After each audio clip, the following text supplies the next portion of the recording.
podido escuchar, pues ya han salido temas relacionados con la Ley Orgánica de Libertad Sindical y demás, que es la ley orgánica que desarrolla y despliega pues, todo este anclaje constitucional, ¿no? Y para hablar de la Ley Orgánica de Libertad Sindical tenemos a Esther Martín, que es la responsable de Acción Sindical de Canarias, supongo que por todas y por todos conocida. De Esther podemos decir que se incorpora en el año 2003 a la Comisión Ejecutiva del Sindicato de Agroalimentaria de Comisiones Obreras de Las Palmas, del que sería secretaria general de 2009 a 2016, de Industria de Canarias, ¿no? Y es a partir del año 2017 cuando pasa a la responsabilidad de Acción Sindical, Igualdad y Juventud de Comisiones Obreras de Canarias. Bueno, pues Esther, todo tuyo. Muchas gracias, Carlos. Buenos días a todos y a todas. Con la presentación me acabo de dar cuenta que aquí el tiempo pasa para todo el mundo. ¡Madre mía! Llevo 24 años cotizando. Fue porque también empecé muy joven, ¿eh? No empiecen aquí a echar cálculos y ponerme más edad de la que me corresponde. Y de los mismos, pues desde esos 24 años ya llevo, creo que 21 afiliadas a las comisiones obreras. Bueno, felicitar, por supuesto, a todo el equipo de formación sindical de las comisiones obreras en Canarias, a los delegados y delegadas, a la afiliación aquí presentes, por esa muestra de responsabilidad que acto tras acto, movilización tras movilización, acción formativa tras acción formativa, pues siguen estando presentes para mejorar las condiciones de sus compañeros y de sus compañeras en los centros de trabajo y para intentar ser fuerzas transformadoras, ¿no?, de la sociedad. Escuchando a Laura y su ponencia, su exposición fantástica y espectacular, me quedaba con lo que venía diciendo al principio, esto de en recesión económica se establecen medidas para favorecer a las empresas. ¿En recesión económica o no? Es lo que venía a comentar Carlos ayer, ¿no? Ese conflicto eterno entre el capital y el trabajo. La cuestión es cómo se afrontan esos retos. Padecimos la reforma laboral del Partido Popular en el año 2012 y con él el desequilibrio absoluto en la negociación colectiva, donde desvirtuó el convenio sectorial, donde potenció esas comisiones ad hoc dentro de los centros de trabajo para que pudiese realizar convenios colectivos de empresa al margen de las organizaciones sindicales, al margen de la representación sindical de los trabajadores y trabajadoras, con el único fin de no solo desproteger a las plantillas, sino mermar los derechos que habíamos conquistado. Esto no nos lo regala nadie. Cuando hablamos de la Ley Orgánica de Libertad Sindical, esto no cae del cielo. Cuando hablamos de la Constitución y del anclaje constitucional que tenemos los sindicatos y las personas trabajadoras, esto no cae del cielo. Esto es fruto de la lucha, de la conquista, de miles y miles de trabajadores y trabajadoras, de muchísimos sindicalistas que incluso en el exilio, incluso pagando con sus propias vidas, lo que hoy es un derecho del que podemos disfrutar, del que podemos contar y sobre todo los que tenemos que seguir peleando. Hablamos de esa merma de la negociación colectiva, pero no solo eso, padecimos mermas en las coberturas a las personas que estaban en situación de desempleo en cuanto a las prestaciones de esta. Tuvimos que afrontar esa ley mordaza, ¿vale? Esa campaña de huelga no es delito porque habían más de 300 compañeros y compañeras encausados por ejercer el derecho constitucional a poder ejercer el derecho a huelga. Eso es lo que vimos y tuvimos que afrontar, ¿no?, con ese artículo 315.3 del Código Penal y además cómo el Ministerio Fiscal de forma torticera utilizaba el mismo con el único fin que han tenido siempre, que es desmembrar lo colectivo, es desequilibrar las fuerzas entre la clase trabajadora y los poderes económicos. O sea, haya o no haya recesión económica.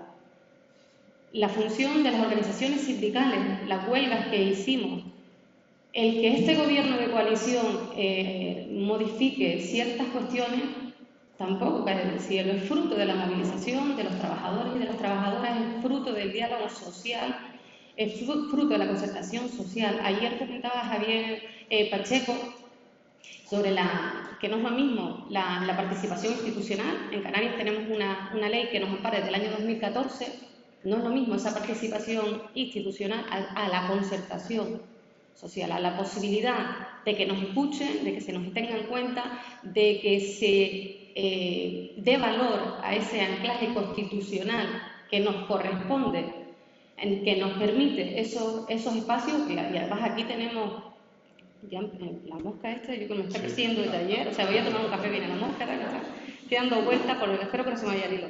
Bueno, lo que comentaba, se me fue el hilo. La puñetera mosca. Sí, es que... hablamos de eso, perdón, de la concertación social aquí en Canarias. Sabemos que tenemos un gobierno de coalición, el llamado Pacto de las Flores, y eso se nota.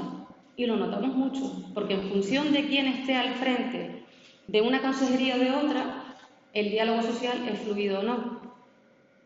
Cuando alguien venga a comentar qué o dónde estamos las organizaciones sindicales, con orgullo tenemos que decir en los centros de trabajo, defendiendo los derechos de los compañeros y de las compañeras, pero también en las calles, a través del diálogo social, porque los expedientes de regulación temporal de empleo que han dado cobertura en nuestra comunidad autónoma a más de 250.000 trabajadores y trabajadoras, que han evitado la destrucción de miles de puestos de trabajo solo en Canarias, no se han negociado solos.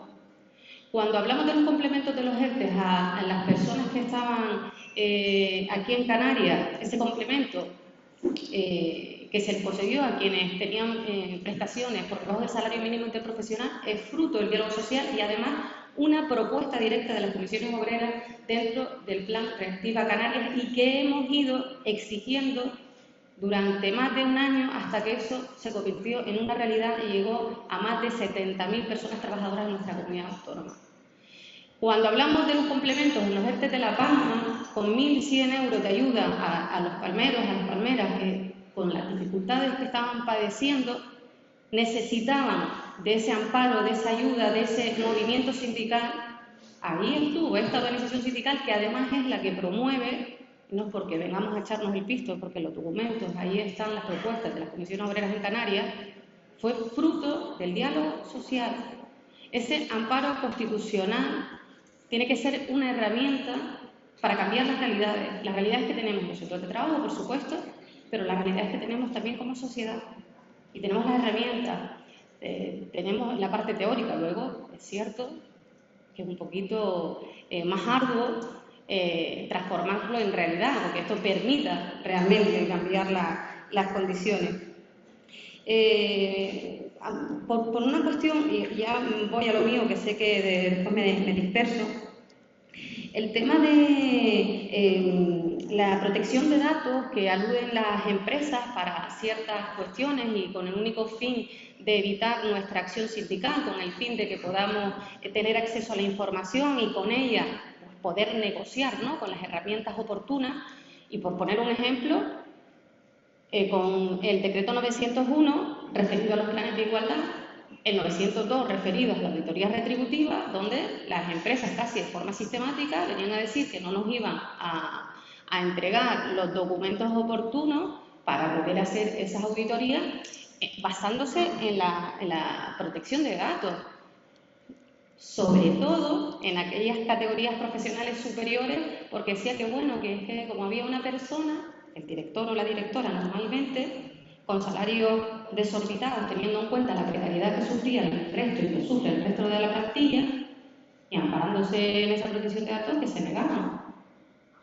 Pues lo que me comentaba antes, probablemente con el artículo 64 y el derecho que tenemos, ¿no?, a que se note cierta información, pero luego también el amparo que nos da el propio decreto 901, por cierto, impugnado por las confederaciones empresariales, y donde finalmente el Supremo viene a decir que efectivamente las organizaciones sindicales más representativas, en virtud de lo que dice el artículo 5, tenemos que estar donde no haya representación sindical. ¿Por qué? porque la Constitución nos ampara. No es porque seamos más guapos o más guapas, que también. Es una cuestión constitucional y nos lo tenemos que creer y lo tenemos que hacer valer. Y cuando vengan a decirnos que si la ley de protección de datos, etcétera, etcétera, etcétera, primero, como representación unitaria, amparados por la ley, artículo 64, usted me da la información, y como organización sindical, como sindicato, como secciones sindicales, como delegado sindical, amparado en la Constitución, lo mismo.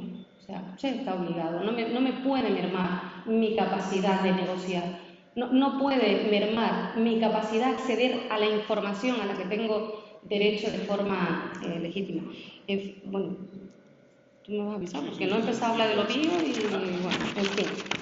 Bueno, como comentábamos, ¿no? Se ha venido repitiendo durante el día de ayer y también en el día de hoy el artículo 7, en el que se declara que los sindicatos contribuimos a la defensa y promoción de los intereses económicos y sociales que no son propios.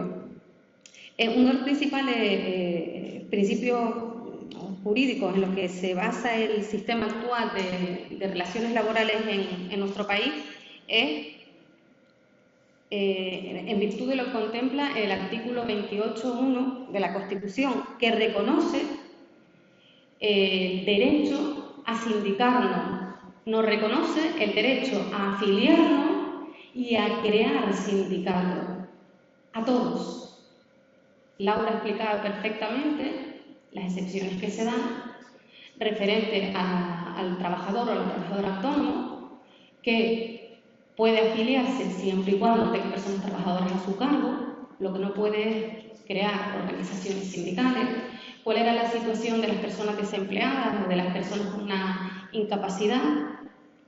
Lo mismo, pueden afiliarse, tienen ese amparo de la libertad sindical, pero tampoco pueden crear sindicatos porque a grosso modo es que no son personas trabajadoras en activo y por lo tanto pues no tienen esa cobertura.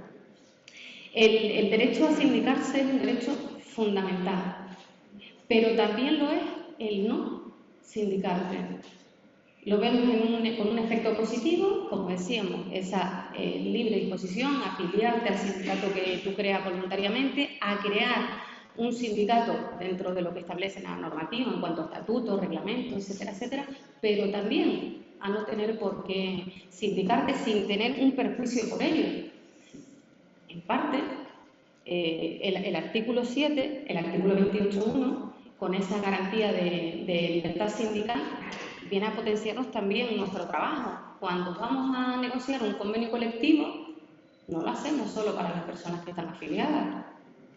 Cuando vamos a negociar incluso un convenio sectorial, no lo negociamos ni siquiera para las personas que nos han votado en las elecciones sindicales. Y por supuesto, cuando hablamos de concertación social, de diálogo social y de los acuerdos con las diferentes administraciones, lo hacemos para el conjunto de la ciudadanía que esté afectada por la misma. La Ley Orgánica de Libertad Sindical, que como comentábamos, esto no sale del aire, esto no nos lo regala nada, esto es fruto de las reivindicaciones, de los movimientos sociales, sindicales, de muchos trabajadores y trabajadoras que durante la dictadura, donde estaba totalmente perseguido el sindicalismo, donde las huelgas estaban totalmente prohibidas, y la lucha de todas esas personas posibilitó que en el año 77 se permitiese pues, la organización de los sindicatos y que la huelga dejase de ser considerada como un delito. Esta Ley Orgánica de Libertad Sindical tiene cinco títulos. Cada uno de esos títulos toca una cuestión diferente, luego se desarrolla en diferentes articulados. No se preocupen, ¿vale? Que no me voy a meter con los 5 títulos porque de pronto acabo de unas caras de susto. Tranquilidad. Voy a intentar meterme un poquito más con el título primero, el referido a la libertad sindical, y también vamos a ver si tocamos algo un poquito de la acción sindical e intentaré luego ligar lo que es la negociación colectiva y la LOS. Vale, para esas herramientas al final es lo que utilizamos en el día a día en nuestros centros de trabajo, porque, como decimos, la teoría, la norma, el amparo constitucional, el de las leyes lo tenemos, pero luego llevarlos a los centros de trabajo, el que eso sirva para transformar las realidades, a priori después no es tan sencillo y aquí lo sabemos muy bien.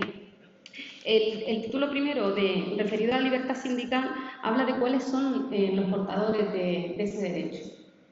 Son, desde una perspectiva individual, son los trabajadores y las trabajadoras, para que tengan, de forma voluntaria, pues, busquen las formas que entiendan mejores para defender sus intereses y sus libertades, sus derechos, la forma que tengan de defender los mismos, y desde una perspectiva colectiva que son los sindicatos.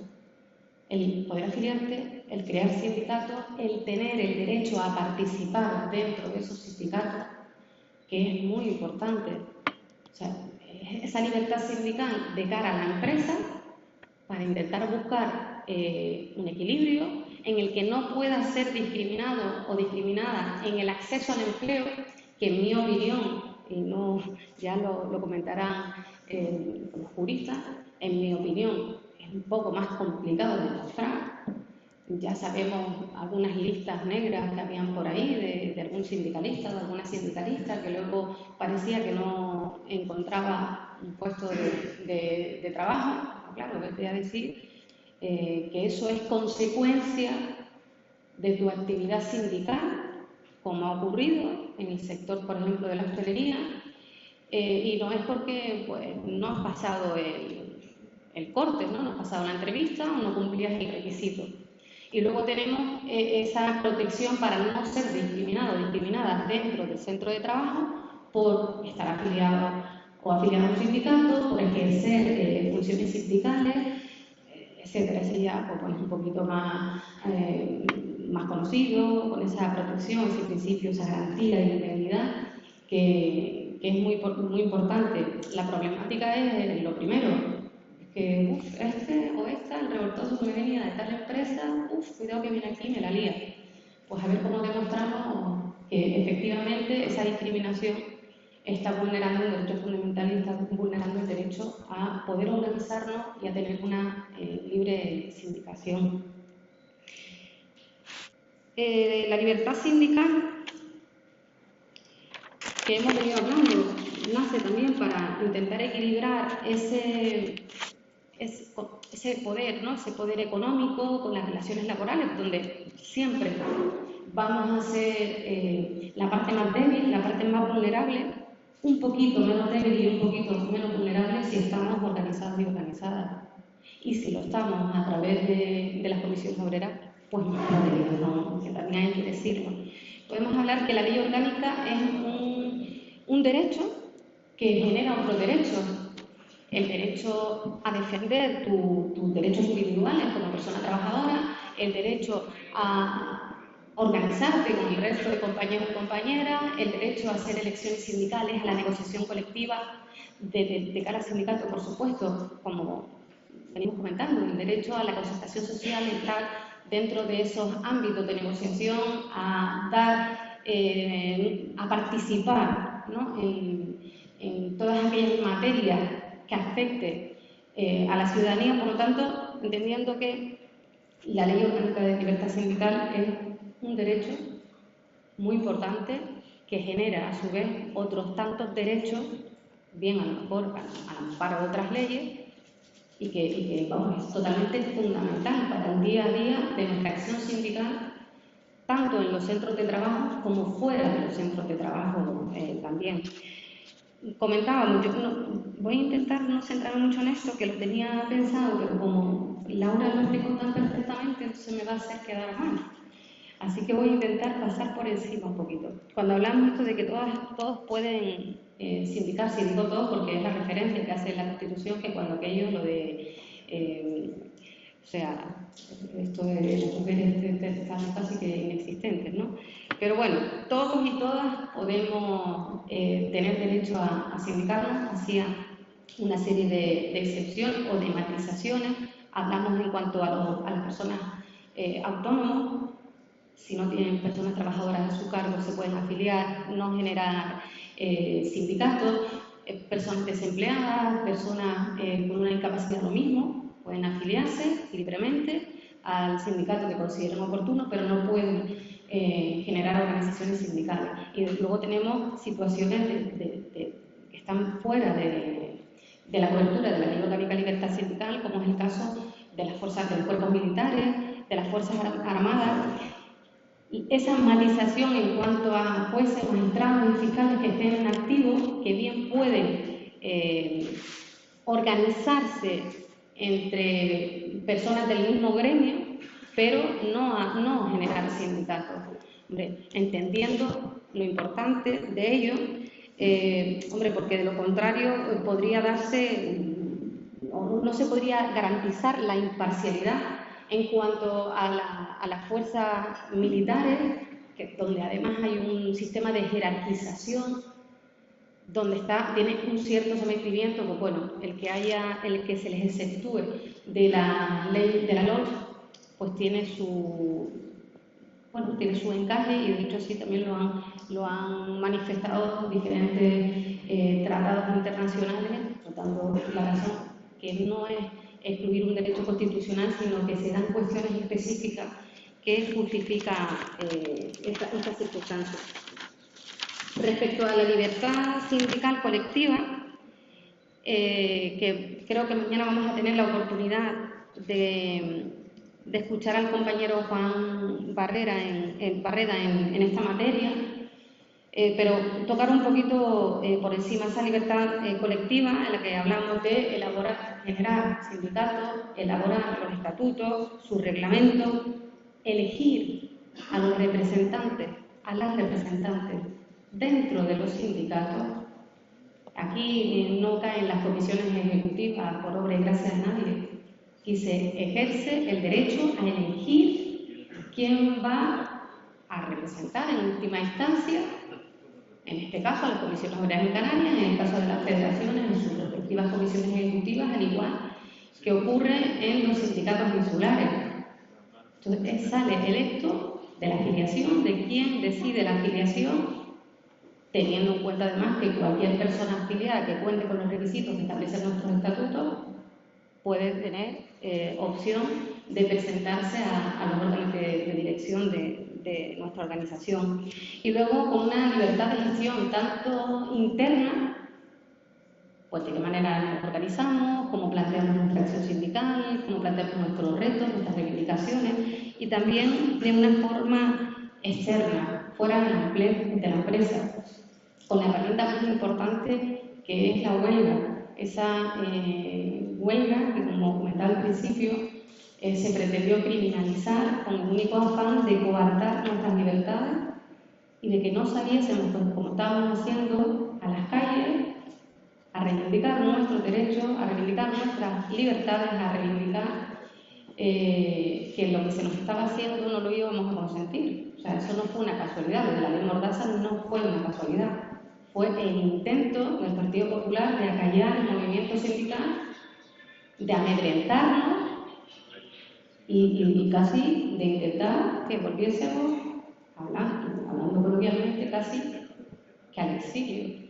O sea, fue la propia Organización Internacional del Trabajo señaló a este país por una represión sindical. O sea, 300 sindicalistas con previsión, o sea, con peticiones de cárcel por ejercer un derecho fundamental. O sea, el derecho a la huelga por realizar nuestra actividad sindical. Esto no fue ninguna casualidad. La libertad también con esa vía de constituir confederaciones, de constituir federaciones, como ocurre en nuestra organización, de afianzar incluso uniones internacionales, de poder afiliarnos a estas, porque al final lo que se pretende es aunar fuerzas, unir fuerzas, porque entre más seamos, más fuertes vamos a hacer y por lo tanto podemos afrontar los peligros, los retos con esa unidad, con más fortaleza. Cuando hablamos de la fuerza del sindicato, cuando hablamos de la fuerza de la afiliación y de la representación sindical, es para poder afrontar todos esos retos. No solo hablar del tú a tú con el empresario o la empresaria de turno, es también para hablar de qué políticas son las que se están llevando a cabo, es para poder exigir que se tengan en cuenta cuáles son las circunstancias de la mayoría social. Es que cuando hablamos de un ingreso mínimo vital, que por cierto sale de una iniciativa legislativa popular que impulsan las comisiones obreras y UGT, donde registramos más de 1 millón de firmas para exigir que se le diese cobertura a las personas más vulnerables de nuestro país. Y que hoy es una realidad gracias a ese movimiento sindical.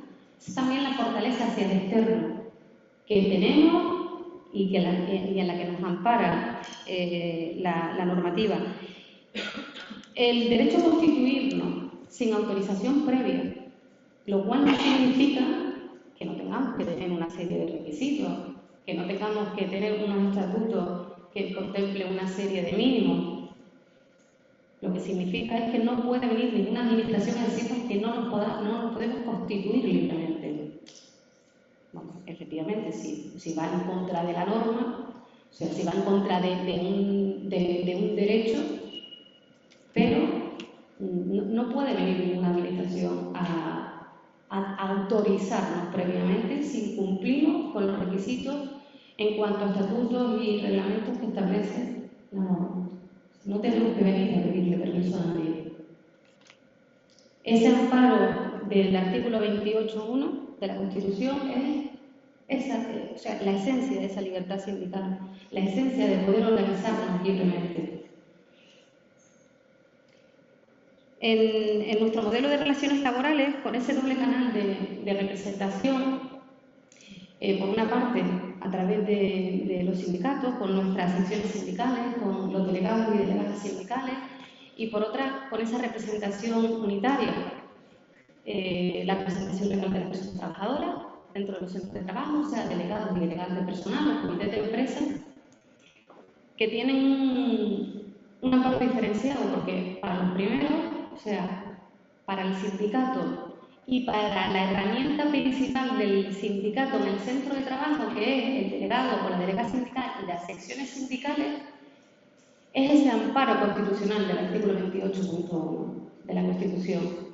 Mientras que para los delegados y delegadas de personal, para los comités de empresa, que nace de la ley, que tienen su amparo, pero en la ley ya no se da, hay una diferencia con ese amparo constitucional. Intento explicaros.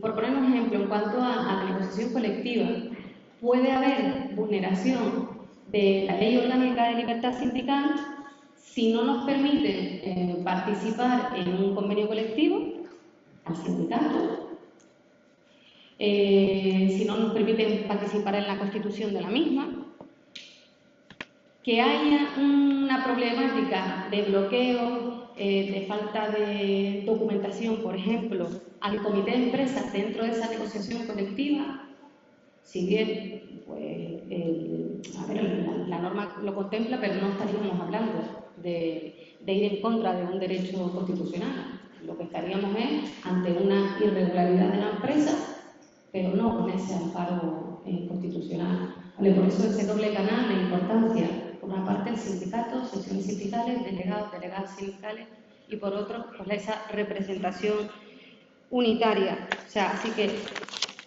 la vulneración de ese derecho a la negociación colectiva de un representante o una representante sindical, sí, pero no una vulneración al amparo constitucional. ¿Cómo se me queda? Sí, Va, todavía me queda. Bien, les comentaba que no iba a tocar todos los puntos. Voy a comentar un poquito los siguientes títulos de la LOMS. Por ejemplo, en el título segundo, que viene a hablar pues esas pautas relacionadas con el funcionamiento, con la Constitución, con el régimen de los sindicatos, con la responsabilidad de los sindicatos y de los sindicalistas o las sindicalistas, me explico. Habrá responsabilidad sindical cuando se actúe bajo las órdenes del sindicato. Vamos a poner un ejemplo. La Comisión Ejecutiva llega a un acuerdo X que se lleva a cabo bajo ese ordenamiento, bajo esa orden, ¿no?, de esa Comisión Ejecutiva. Por lo tanto, será ese amparo, esa cobertura. ¿Que eso se traslada a la afiliación? Se le da al amparo, esa cobertura, a esa afiliación sobre esto específico. Que una afiliada o una afiliada, yo misma, venga y pues que me lo dé porque digo que me voy a la barricada, pues, oiga, usted ha actuado por su cuenta, por muy afiliada que sea Comisión Obrera o por mucha responsabilidad que usted esté dentro de algún órgano, o sea, usted no tiene ese amparo, esa cobertura, porque usted ha actuado bajo una cuestión individual y propia, no bajo el criterio del sindicato. Hablaban también, pues eso, que solo responderán de los acuerdos adoptados por órganos estatutarios. Eso comentaba lo de la Comisión Ejecutiva. Si usted no actúa por su cuenta, pues me da igual que sea la responsable de acción sindical. Usted no tiene el amparo de ningún órgano. Mira, pues he tenido un lío con el jefe o la jefa, pues por mucho que usted sea el representante sindical, si lo ha hecho por su hermano mayor, pues usted tendrá que asumir las responsabilidades. No hay un mandato de un órgano del sindicato que haya marcado esas pautas que usted lleva a cabo. Por lo tanto, la responsabilidad será suya. En cuanto a la representatividad sindical que contempla el título tercero, esa doble valencia, esa doble vía de la representación sindical. Porque cuando hacemos elecciones sindicales es la importancia de tener la representación dentro de los centros de trabajo, pero es que esta representación es la que nos va a hacer valedores de ser sindicatos más representativos. Por eso, esa doble vertiente, lo que usted, a través de las elecciones sindicales, la representación que usted saca dentro del centro de trabajo, pero luego lo que me vale esa representatividad para posicionarte o no, si tienes el 10% de la representación en el ámbito estatal, si tienes el 15% en el ámbito autonómico, para ser sindicato más representativo. Claro, cuando escuchamos a algún sindicato corporativo por ahí, pues poniendo siempre en cuestión, casi que somos privilegiados, pues porque sí, no, mira, es que somos sindicatos mayoritarios porque lo eligen y lo deciden así los trabajadores y las trabajadoras de los centros de trabajo a través de las elecciones sindicales, de forma democrática.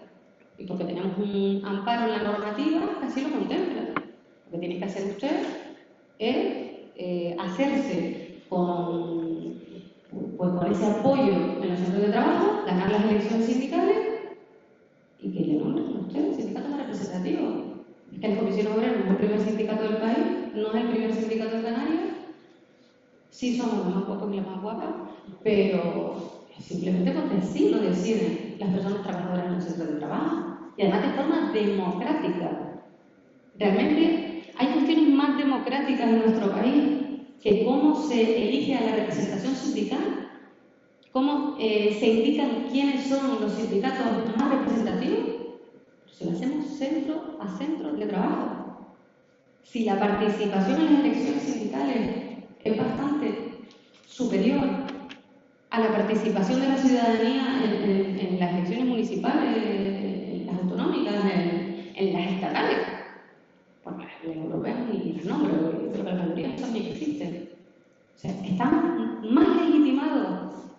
¿Hay alguien más legitimado que nosotros y que nosotras para defender los derechos de la clase trabajadora? Es una cuestión de pura democracia. Y tenemos que ponerlo en valor. No, es que los sindicatos, bueno, los más representativos, sí, lo somos, con orgullo. Y con orgullo porque lo ganamos en los centros de trabajo todos los días. Pese a quien pese. Teniendo que enfrentarnos incluso a todas esas candidaturas que la empresa le ponen a otro sindicato sobre la mesa solo por el hecho de pasar por ahí. A pesar de todo, los palos en las ruedas, los que tenemos que enfrentarnos son el sindicato mayoritario y seguimos aumentando nuestra diferencia con el siguiente sindicato. Y por algo será, y hay que reconocerlo. Y cuando viene la extrema derecha a señalar a los sindicatos, a quien nos está señalando es a todas las personas que estamos aquí.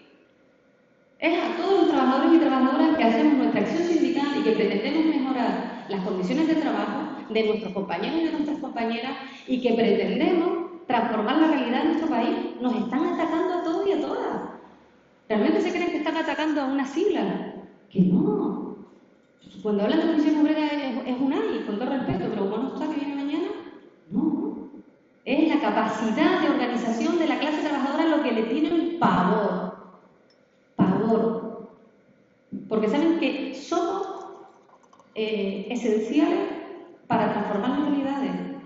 Y en esa esencialidad tenemos que agarrar la Constitución, tenemos que agarrar la LOMS y todas las herramientas para defender nuestros derechos, nuestras libertades, las de nuestros compañeros, nuestras compañeras y las de la sociedad. Porque no va a venir nadie con nosotros a hacerlo. Lo veníamos hablando. Los ERTE, la derogación de la reforma laboral del Partido Popular del año 2012, la ley Rider, el incremento del salario mínimo interprofesional, la ratificación del convenio 189 de la OIT para que las empleadas del hogar tengan derechos en nuestro país, derechos que son legítimos, derechos que son ganados. Esto no es una casualidad, esto es el fruto del trabajo sindical diario. Y con ese orgullo tenemos que decirlo en cada uno de nuestros centros de trabajo. Pues sí, somos de las comisiones obreras y vamos a seguir pese a quien le pese. Y vamos a seguir exigiendo que se reconozca nuestro anclaje constitucional, nuestro anclaje en la Ley Orgánica de Libertad Sindical, que lo que hace es ampliar ese artículo 28.1, y de aquí no nos vamos a mover. Por más que se ponga la extrema derecha y la derecha extrema, que aquí son el mismo perro con diferente collar. Porque la base de la ideología es exactamente la misma. Comentaba en esa importancia también, ¿no?, de la representatividad respecto al diálogo social. No me voy a repetir mucho porque ya lo dije. La importancia en los centros de trabajo, pero cómo repercute para ser sindicato más representativo, para estar en esas mesas del diálogo social, de la concertación, para elevar nuestras propuestas, para defenderlas, para estar en esos ámbitos de negociación. Esa doble valencia de la representatividad es importantísima. Bueno, continúo. Estoy acabando, ¿eh?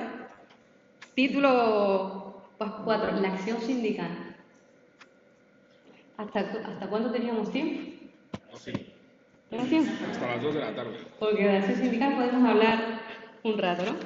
Bueno, el título 4 sobre la acción sindical pues establece eso, las competencias que son propias a los afiliados y a las afiliadas, a un sindicato, el derecho a celebrar reuniones, el derecho a la información, el derecho a constituir las sesiones sindicales y a trasladar la información también a los afiliados, a las afiliadas, al conjunto de las plantillas de nuestros compañeros y compañeras.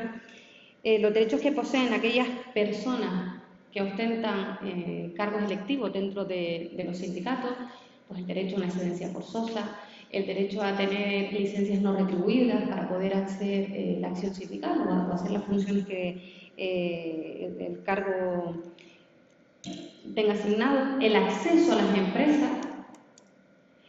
Cuando decimos aquello de, bueno, tienes acceso a las empresas siempre y cuando pues la organización de la misma no generes aquí, no me acuerdo cómo se dice la palabra, cuando no generes como problemas con la organización en la empresa, no me sale la palabra. Y eso resulta, sí, eso de usted puede acceder al centro de trabajo, tiene la capacidad de acceder a la empresa siempre y cuando no Sí, no interfieras, vale, Reme, porque no me salía la palabra, no interfieras, ¿no? Pero claro, es que para muchas empresas lo de que no interfieras en la organización o la producción de la empresa es que vengas cuando no hay nadie. ¿Sabes? Eso, no, oiga usted, yo tengo el derecho legítimo para hablar con las plantillas, para hablar con los trabajadores y las trabajadoras, siempre y cuando no interrumpa, no ponga en peligro la seguridad y la salud de nadie, no interrumpa la producción, no genere ningún alboroto.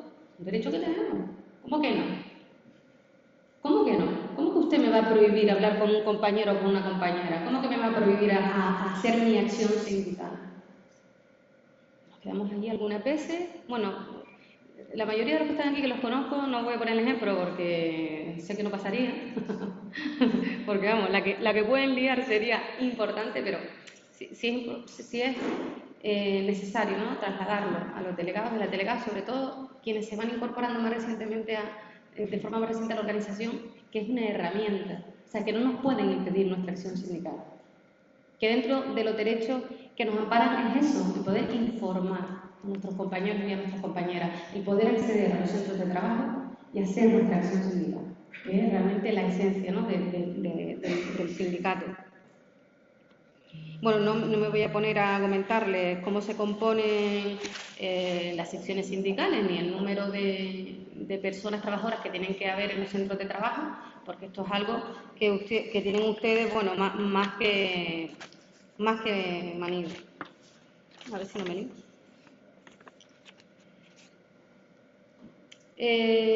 Título 5 de la LOLS, esa tutela de la libertad sindical y la represión de las conductas antisindicales que veníamos comentando antes, ¿no? Esa dificultad para poder demostrar realmente cuando hay una conducta antisindical porque no permiten el acceso al empleo, en mi opinión, bastante más complicada de poder demostrar, a cuando ya estás ejerciendo tu actividad sindical y vienen sanciones, y vienen despidos, y vienen represalias, amparándose en no sé qué, cuando sabemos que la realidad y que el fondo es intentar atentar contra nuestros derechos, intentar romper esa libertad de sindicación y por lo tanto, vamos, acabar, ¿no?, con lo colectivo, acabar con la organización sindical y por lo tanto es importante, ¿no?, establecer esa tutela que evite ese tipo de circunstancias, esas discriminaciones o esas conductas antisindicales. Por lo tanto, la regulación de esas garantías jurisdiccionales es totalmente fundamental. Es totalmente fundamental para nuestra actividad sindical diaria, para poder protegernos y que el hecho de defender esa actividad sindical pues, no nos suponga pues, estas discriminaciones de las que venimos hablando. Y por ir concluyendo, sobre la negociación colectiva y el derecho a libertad sindical, que en un principio la doctrina hizo como una clase bastante exclusivo, ¿no?, de la negociación colectiva respecto al artículo 28.1 de la Constitución. Era como, bueno, esto no tiene mucho que ver. Afortunadamente, eso ha ido evolucionando y ahora ese anclaje sí que se da. La negociación colectiva también es algo fundamental en nuestra acción sindical. Cuando intenta cercenar esos derechos a la negociación colectiva con el fin de desvirtuar lo colectivo o con el fin de desvirtuar la fuerza o la acción del sindicato, ¿vale?, es cuando afortunadamente se ha dado esa cobertura constitucional para entender que estas actuaciones empresariales pues atentan, ¿no?, contra el derecho a la libre circulación. Que toda la negociación colectiva tiene el amparo constitucional. No. Vamos a ver si luego vienen a decir que es que no me dio esta documentación y vamos aquí a denunciar por vulneración de la Ley Orgánica de Libertad Sindical que usted lo dijo. No. Lo que veníamos comentando, sí, esa lesión de la negociación colectiva es para desvirtuar la posición del sindicato, para mermar los derechos del sindicato a participar en la misma, sí que estaríamos, ¿no?, ante un atentado a ese derecho, que haya una falta de documentación a la representación sindical, falta de datos, bloqueos de la negociación colectiva. No, ahí nos iríamos pues a la cobertura de la normativa, de las leyes normales, no sería un amparo constitucional. De manera que, bueno, y esto se aplica también para las comisiones paritarias.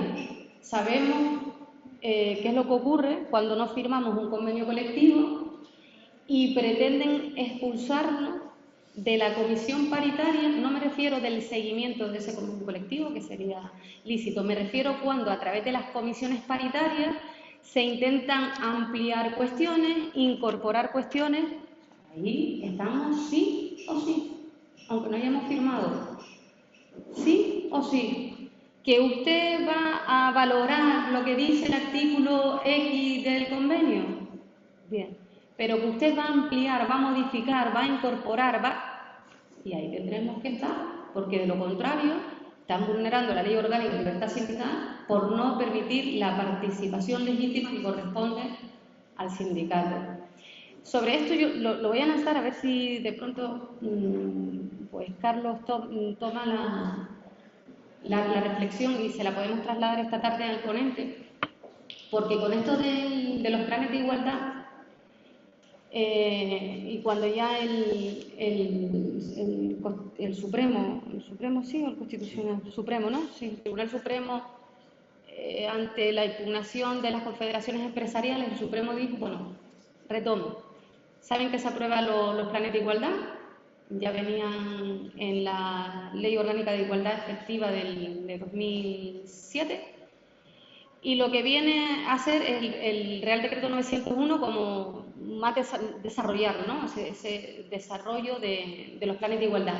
Y en el artículo 5, donde se establece la composición de la mesa negociadora, pues en función de la representación de los sindicatos que tenga la empresa, o en defectos de representación sindical, los sindicatos mayoritarios. Las comisiones obreras y UGT, y luego si hubiese otro sindicato mayoritario sectorial, pues también tiene derecho a participar, pero fundamentalmente las comisiones obreras y UGT. Las patronales impugnaron y el Supremo efectivamente dicen que tienen consideración de convenio colectivo y que efectivamente dentro del anclaje constitucional es perfectamente asumible que los sindicatos mayoritarios estemos negociando los planes de igualdad en aquellas empresas donde no haya representación de los trabajadores y trabajadoras. ¿Por qué digo eso? Porque lo que se me ocurre es, por esa regla de 3, cuando se firma un plan de igualdad con X sindicatos, que ha ocurrido en Canarias, sin contar con comisiones obreras, que evidentemente hemos impugnado, pero ¿cabe la impugnación simplemente? O si pudiésemos demostrar que esa empresa lo que ha pretendido es cercenar la representación de comisiones obreras, evitar que tuviese en la negociación de ese plan de igualdad, entiendo, por ahí lanzo la pregunta, a ver si esta tarde podemos comentarlo, habría una vulneración de la Ley Orgánica de Libertad Sindical, que no es un error. Hombre, si de pronto es que el Burofax llegó a otra parte, pero me digo, cuando realmente hay intención de dejar a uno de los sindicatos más representativos fuera de la negociación, yo creo que más allá de la impugnación de ese plan de igualdad, que no tiene por qué registrarse, cabría una vulneración de la LOMS, porque, como digo, no nos permiten estar presentes, no nos permiten pues defender, ¿no?, ese anclaje, esas garantías constitucionales que tiene el sindicato con el ya nombrado 1500 veces artículo 28.1 de la Constitución española.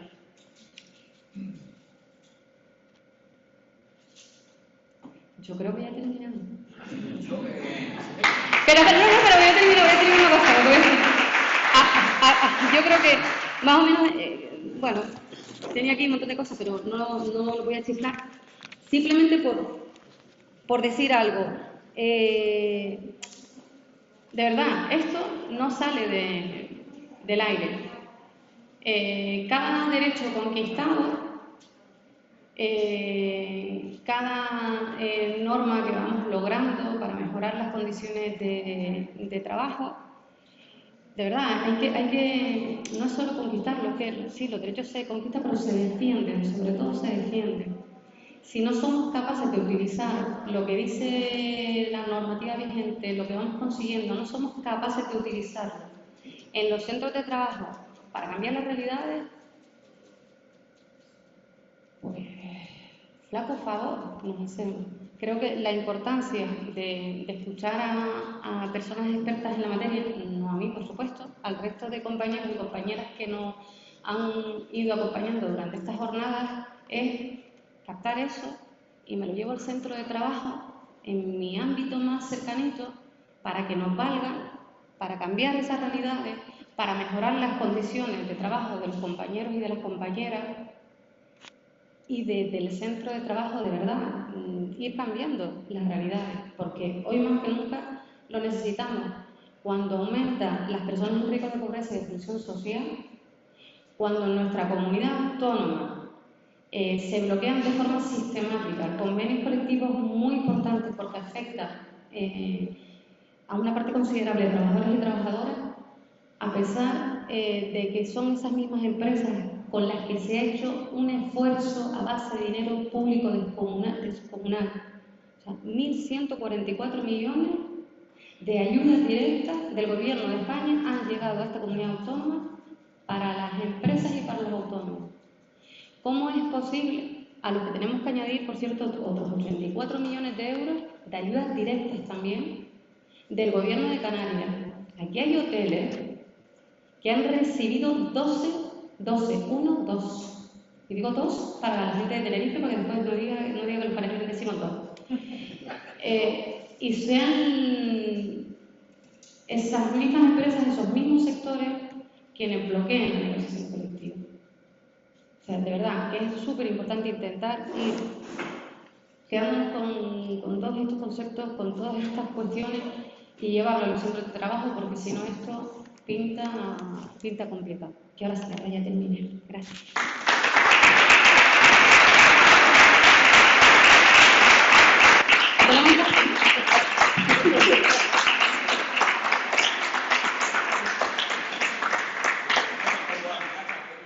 Bueno, pues muy bien.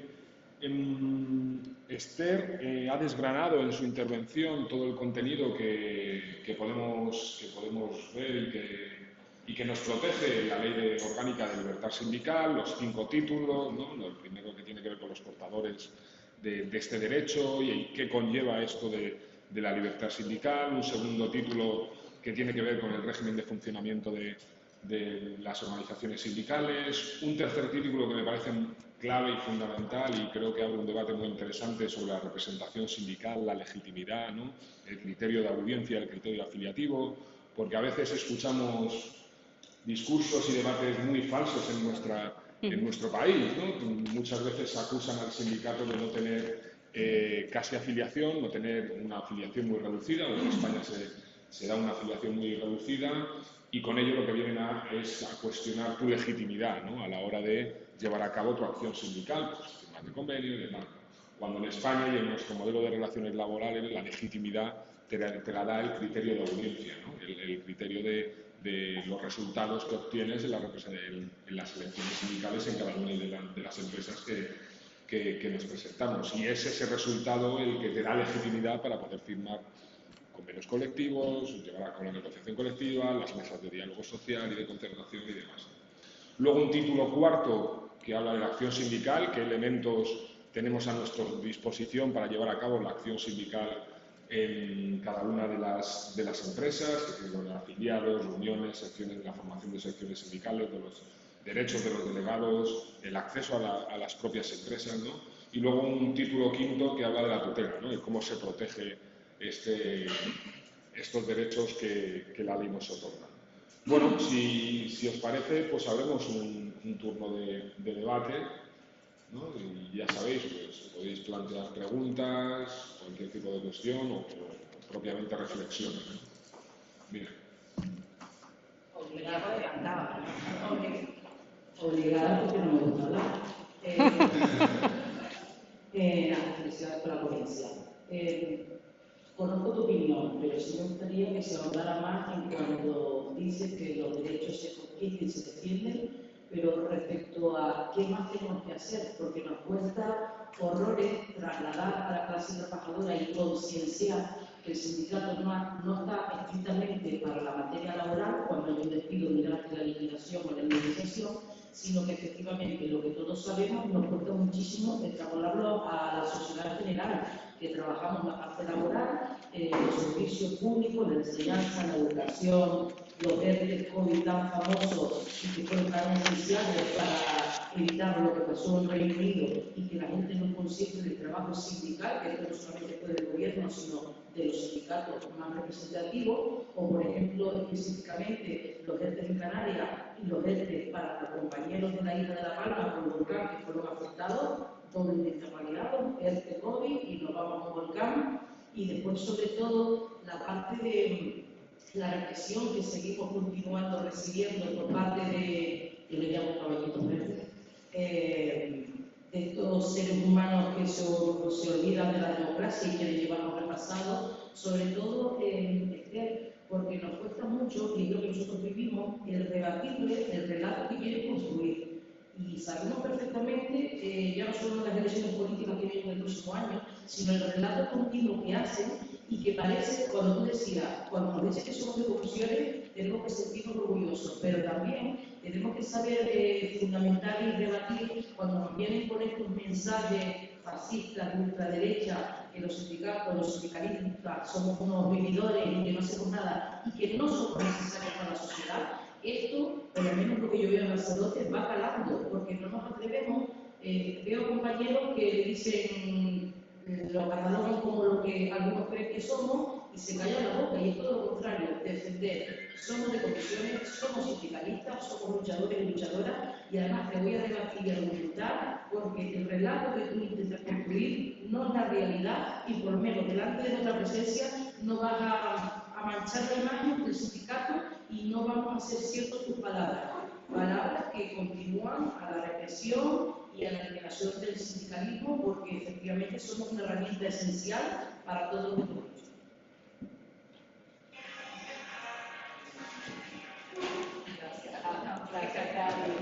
Buenos días. Nada, en primer lugar agradecer la ponencia de Esther. Cuando vi el título de la ponencia, Ley Orgánica de Libertad Sindical, a mí se me ha antojado que esto iba a ser un tostón tremendo. Pensé, digo, Dios mío, aquí nos va a meter una charla de no sé cuánto tiempo, que ya verás tú cómo vamos a salir de aquí. Pero bueno, yo creo que has tenido la capacidad de bajar al suelo, de hablar nuestro idioma y de que podamos entender un poquito más sobre el tema de esta ley.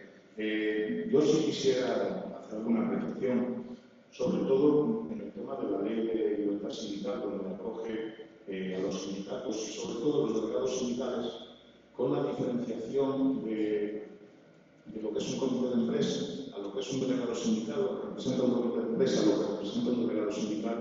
Y digo porque nos hemos encontrado problemas en los juzgados a la hora de interponer un conflicto colectivo, por ejemplo, a nombre de un presidente del comité de empresa, que no está avalado por una decisión del comité de empresa y se ha tirado precisamente por eso.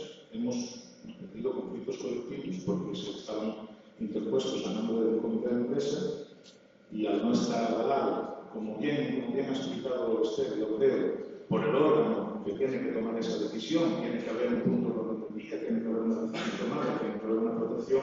Es muy importante que yo creo que además todos los que estamos en esta sala tengamos esas cosas en cuenta, porque podemos tirar algún tema que podamos estar defendiendo por el mero hecho de ese pequeño incumplimiento, que aunque tiene su sanación, pues una vez que es juzgado, pues ya es muy difícil de tener. Y a mí se me plantea una pregunta sobre todo respecto a esto.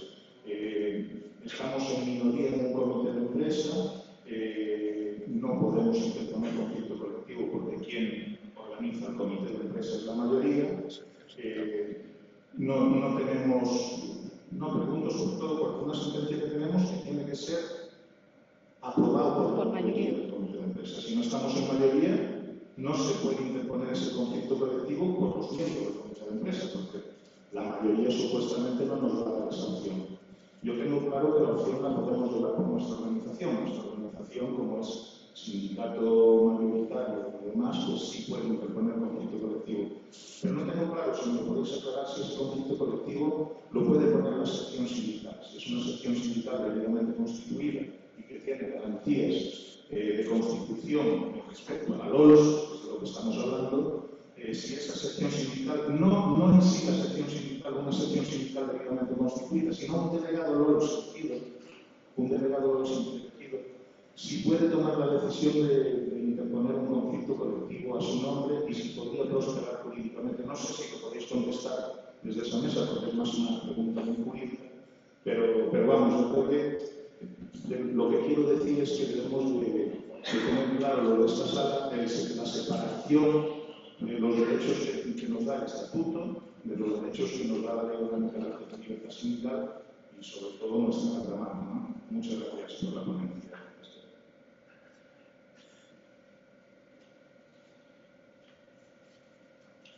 ¿Alguna otra pregunta? Si no, pues dale, Esther. Yo ya estaba atemorizada porque estoy diciendo, ahora van a todo lo que no le preguntaron a Laura, me lo van a preguntar a mí. Cuando empecé aquí a ver manos, digo, uy. Sobre lo que comentabas tú, Vane, es que estoy totalmente de acuerdo. O sea, nosotros tenemos que enfrentarnos a muchas cuestiones. Y hay unos poderes fácticos superpotentes, cada día más organizados, con la única pretensión de desvirtuar a los sindicatos, desvirtuar la lucha colectiva y potenciar el individualismo. Hombre, yo creo que cuando estuvimos en esta organización en la línea de repensar el sindicato y los retos que tenemos actualmente y los que están por venir para afrontar todo este tipo de cuestiones. Y en mi opinión, porque no contamos con los medios de comunicación, o sea, los medios de comunicación no son las redes sociales, que llegará a quien llegue a pesar del trabajo espectacular que hace, por ejemplo, aquí la Secretaría de Comunicación. A pesar de eso, no llega.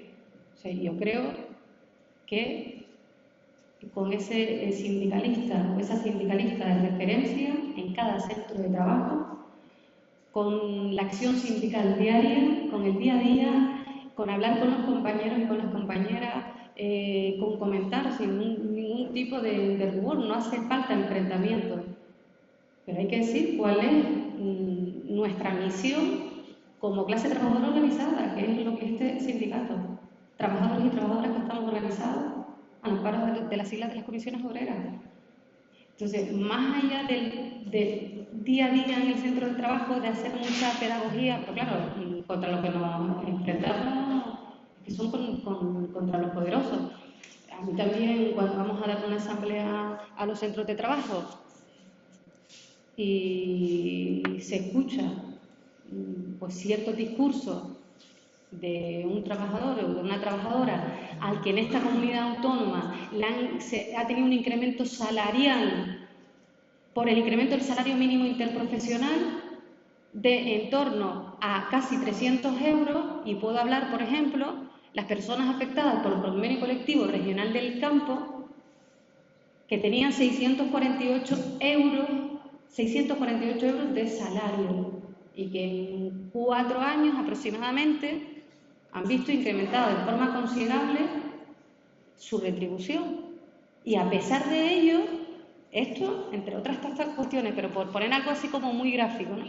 Pues a pesar de ello, cuando vas a los centros de trabajo, pues escuchas cuestiones preocupantes, ¿no? Es decir, pero oiga, es que yo no soy el enemigo. Que el enemigo tal vez sea quien le esté dando su voto libremente, pero es el suyo. Pero con ese mismo voto va a ser con el que te destruyan los derechos que se han venido conquistando. Claro que cuando nos cayó la reforma laboral del 2012, ¿dónde estaban los sindicatos? Los sindicatos estábamos en la calle. ¿Dónde estaba usted? Cuando dices, ¿dónde están los sindicatos? Yo dando la cara por ti. Mientras que tú estabas ahí, echado, escondido en el centro de trabajo, escondido en tu casa, insultando desde una red social. Yo estaba en la calle. ¿Y tú? Es complejo. A mí cuando me dicen, ¿dónde están los sindicatos? No, ¿dónde estás tú? Porque nosotros sabemos dónde estamos, dando la cara, todos los días, en los centros de trabajo, dando la cara no solo con los compañeros y con las compañeras, que es de la marinera también, sino dando de cara a la empresa, a la dirección, aguantando las represalias que tenemos todos los días, por el hecho de haber asumido una responsabilidad y querer mejorar las condiciones no nuestras, sino de todos los compañeros y de las compañeras. Es que es cierto que estamos en un momento muy complicado cuando resulta que esa mayoría social totalmente empobrecida, debilitada, en esta comunidad autónoma lideramos las tasas de desempleo, tenemos el salario más bajo de todo el país. Bueno, estamos detrás de Extremadura, juraría que ahora también, creo que ahora está Extremadura, Andalucía, juraría, Nuria me corregirá, y luego Canarias, pero bueno, lo creo de aquella manera, ¿no? A pesar de que venga a esta tierra 14, 15, 16 millones de turistas, y aquí seguimos pobres, o sea, trabajadores y trabajadoras en activo que somos pobres. ¿Qué es eso de llegar a fin de mes? Pero, oiga ustedes, que aquí no cubrimos nuestras necesidades básicas. Y esto no es demagogia, esto es tener los salarios de los más bajos de todo el país y la cesta de la compra, la más cara de toda España, en la provincia de Las Palmas. Y si te vas a las islas de Lanzarote y Fuerteventura de forma específica, ni les cuento. Y totalmente imposible poder alquilar una vivienda. Ya lo de las hipotecas para otro día. Y ves a la gente, a una parte de esa ciudadanía empobrecida, diciendo que es que el vecino de al lado, que no tiene dónde caerse muerto, vive de las paguitas. Pero oiga usted, ¿qué clase de Estado queremos? ¿Qué clase de sociedad defendemos? Que mientras que en este país se hacía una ley de amnistía fiscal para que los defraudadores que tenían el dinero fuera de nuestro país lo trajesen dentro y se fuesen de rositas, cuando se le daba 100.000 millones de euros a la banca, que nos deben todavía 60.000 millones de nuestro dinero del público, y resulta que el pobre infeliz que tengo de vecino, que se le da una cobertura social para que no se muera de hambre, ¿ese es el que arruina el país? Pero es que ese es el discurso que estamos escuchando en los centros de trabajo. Y es el que tenemos que combatir, porque desgraciadamente no es solo ir a combatir los discursos de la extrema derecha, su discurso. Y después ya sabemos lo que somos. O sea, que viene un tipo aquí, iba a decir otra cosa, un tipo aquí a hablarme de chiringuito, cuando lleva 30 años viviendo dinero público no ha dado nunca un palo al agua. ¿Usted qué me está contando? O el número 2, un sinvergüenza condenado en reiteradas ocasiones por no pagar a sus trabajadores, y viene a dar clases ¿de qué? Pues hay compañeros y compañeras en los centros de trabajo que los defienden. Es el otro día a día, pero oiga, yo, aquí un buen gran dirigente sindical decía que aquí se venía llorado de casa. Pues es lo que hay. Y a seguir peleando. Y a seguir defendiendo, no nuestro discurso, sino nuestra ideología, porque son nuestros derechos en lo que creemos, los derechos de los compañeros y con las compañeras, y sobre todo el fondo del asunto, que es, creo yo, que es transformar nuestra sociedad para que sea más justa. Pues a seguir calentándonos, a seguir peleándonos, y nadie dijo que esto fuese a ser fácil, pero como a nosotros no nos va la marcha, nosotras también, por eso estamos en las comisiones obreras, para seguir peleando. ¿Qué toca?